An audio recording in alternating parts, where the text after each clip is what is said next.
COP17 шууд дамжуулалтын хөтөлбөр үргэлжилж байна. Хөтөлбөрийн хамтрагч доктортой хөгжил манлайлагч Усны элч Голомт банк, Мон Полимет Групп. Бид бүхэн яг одоо мал аж ахуй эрдэм шинжилгээний хүрээлэнгийн зөвлөх Мягтадгийг студидтэй ураад байна. Орой мэнд хүргэе. Баярлалаа. Та бүгдэд орой мэнд хүргэе.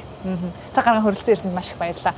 Тэгэхээр бид нар өнөөдөр Монгол улс төдийгүй дэлхийн дахинд тулгамдаад байгаа цөлжилт, газрын дороотол, за ялангуяа манай Монголын хувьд бол бэлчээрийн дороотлын асуудлын талаар маш чухал хурал уулзалтыг хийж гин. Таны сэтгэлийг эхлээд сонсомоор байна. Тэгэхээр бол Монгол улсын санаачилгаар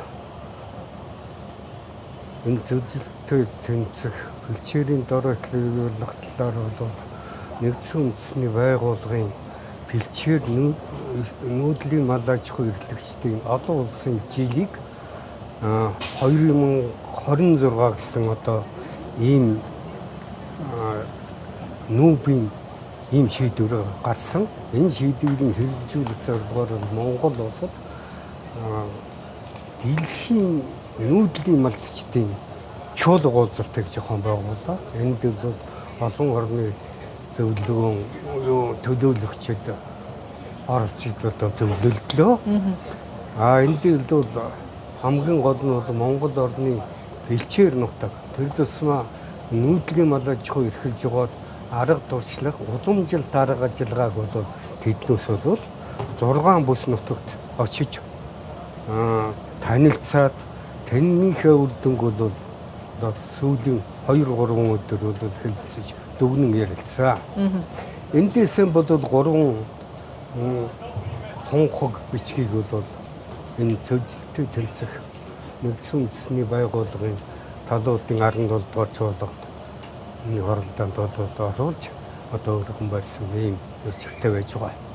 За би бол эндээс юуг онцолж өгнө гэхээр бол манай Монгол улс бол бэлчээрийн мал аж ахуй эрхэлж ирсэн олон мянган жилийн түүхтэй болос зөвхөн сүүлийн жил чөлжилт уур амьсгалын өөрчлөлттэй холбогдуулаад бэлчээрийн мал аж ахуй усалгаагүй газар тариалан болвол бас эрсдэлд ихээхэн өртөж байгаа. Энийг бол та бүхэнд мэдж байгаа.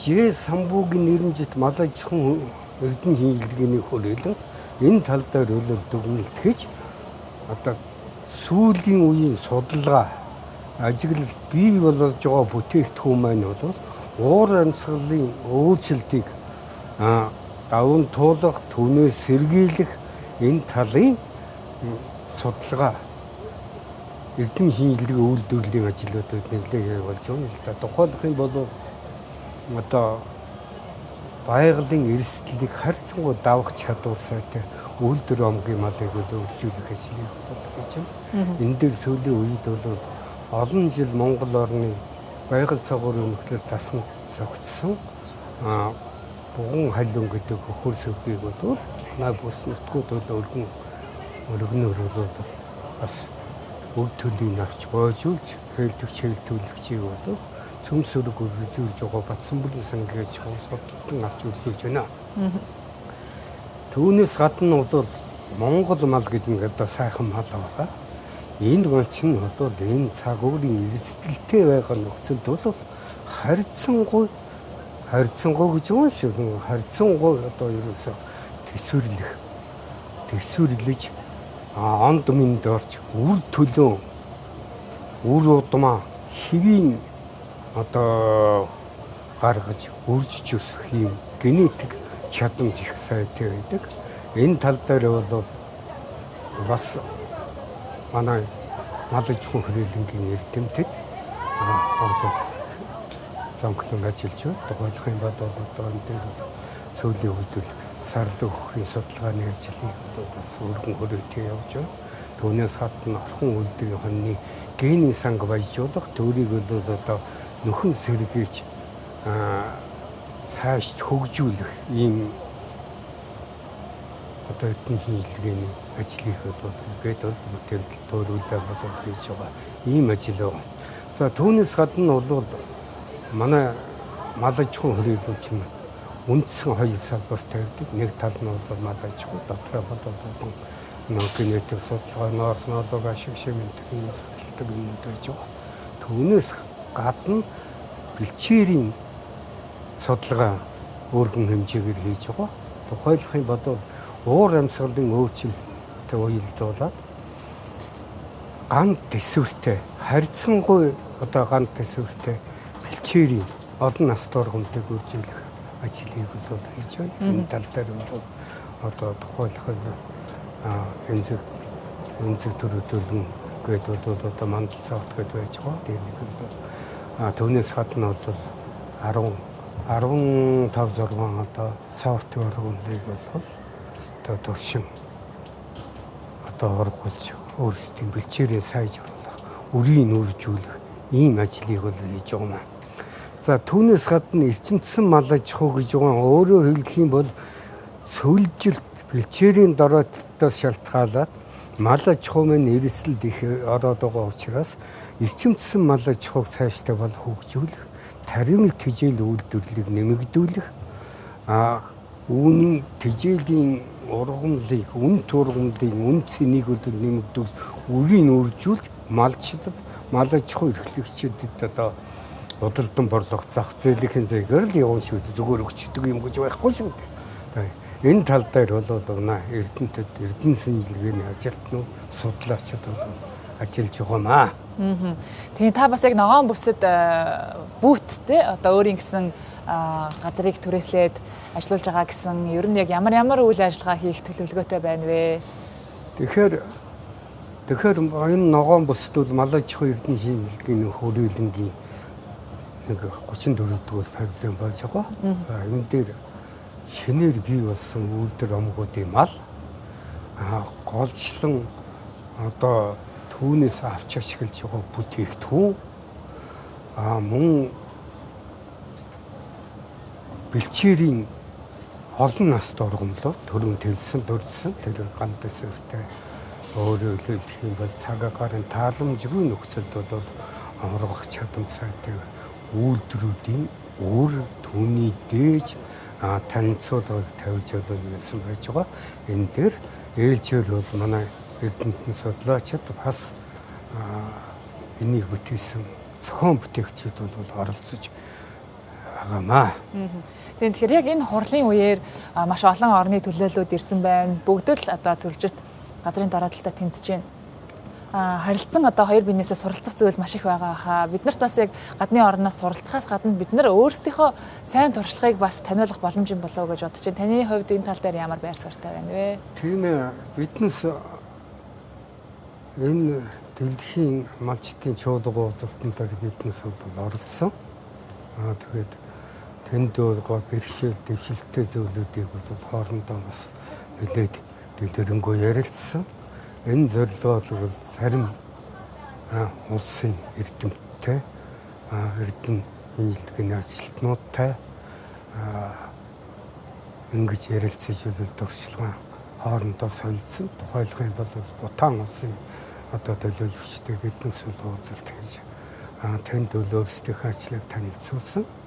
Бутан улсад бол Монгол улсаас бол уян гасаарлын үрийг тэнд авчиж нутагтаа үржүүлж байгаа. Энэ талаарх мэдээллийг бол биднээсээ явуулна.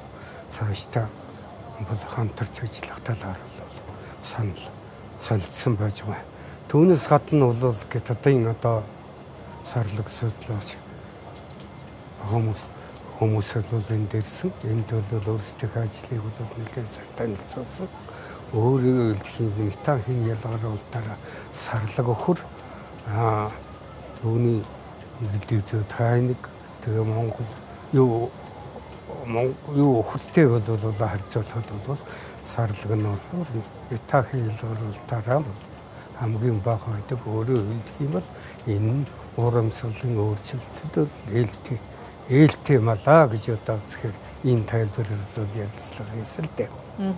Тэгээд цаашдаа өөрийнхөө улсын сарлаг талаар бол судалгааг өргөжүүлэх шаардлагатай байна лээ. Энэ бол дэлхийд бол нэг 20 гаруйхан сая сарлаг байдаг. Манай улсад бол 980 мянган Google-ийн мэдээгээр юм байж байгаа. Энд сарлаг судлалын төв нь Хятад байдаг. За энэ дээр бол цаашдаа хамтарч ажиллах, энэ дэвлэг гишүүнээр оролцох. Оролцож байсан одоо хүмүүс нь бол бас ертөнцийн зөвсөг үзсэн байж байгаа. Ингээд нөхөн сонгох хүн төр ийм ажил хийх шаардлагатай байна гэдэг талаараа солилцсон байж байгаа. Тэгээ эцэст нь танаас бас яг энэ хурлаас ер нь ямар үр дүн гараасаа гэсэн хүлээлттэй байгаа вэ гэж асуумаар байна. Тэгэхээр энэ хурлаар бол олон зүйлийг бас хүсэхээс гадна бол өөрийн орны нөхцөл боловсролтой тулгуурлаад зарим зүйлүүдийг одоо нэвтрүүлэх энэ тал дээр санхүүгийн дэмжлэг авах зүйлүүд бол нэлээд гарч санагдсан.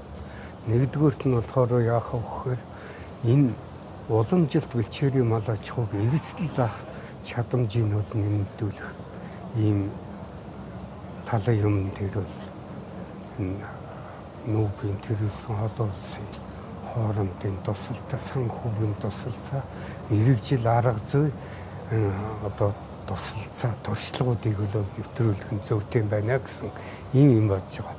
Хоёрдугаарт нь болохоор яах вэ гэхээр бол өөрийн орноосоо бол бэлчээрийн мал аж ахуй эрхэлж байгаа арга туршлагыг бол бусад орнууд бол нэвтрүүлэх ийм тал дээр бол нэлээд анхаарч үзэж болмоор юм. Тухайлх юм бол гадны одоо Америкийн ч гэдэг юм уу, одоо Гетийн ч гэдэг юм уу, Казахстаны ч гэдэг юм уу, одоо тэрнээс ирсэн төлөөлөгчид бол Монголын бэлчээрийн мал аж ахуйг бол ихэд сонирхож байгаа. Бэлчээр нутгийн уужим сайхан тэрний ургаж байгаа малдаа өр шимээ өгч байгаа тал дээр бас цаашаал тавиасан. Нөгөө нэг талаар бол дэлхийн нүүдлийн мал аж ахуй эрхлэгчдийн гарын авлага гэсэн ном бол тэнд бол олон эрдэмтдээ 15 эрдэмтдийн оролцоотойгоор ном хэвлэн гаргахад бол бидний гар дээр бол бас тавьсан. Энэ нь бол бас хоорондоо мэдээлэл солилцох, туршлагаа солилцох, харилцан холбоо тогтооход бол чухал зүйл болсон гэж бол одоо үзэж байгаа. Ингээд бол цаашдаа энэ коопарамдлоо энэ чуулганы ажиллагаа маань амжилттай үргэлжлэх болох цаашдаа олон хэлэлцүүлэг ярилцлага энэ чиглэлийн одоо зүйлүүд бол явагдах баха гэж ингэж бодож байна. За цаг гарган ярилцлага өгсөн танд маш их баярлалаа. Таны цаашдаа ажилд амжилт хүсье. Та нарт баярлалаа. Үзэгчдээ бид бүхэн дөнгөж сая Монгол Улсын гавьяат мал зөөч, мал аж ахуйн эрдэм шинжилгээний хүрээлэнгийн зөвлөх доктор профессор Михтадагтай уулзаж ярилцлаа. COP17 шууд нэвтрүүлэг үргэлжилж байна.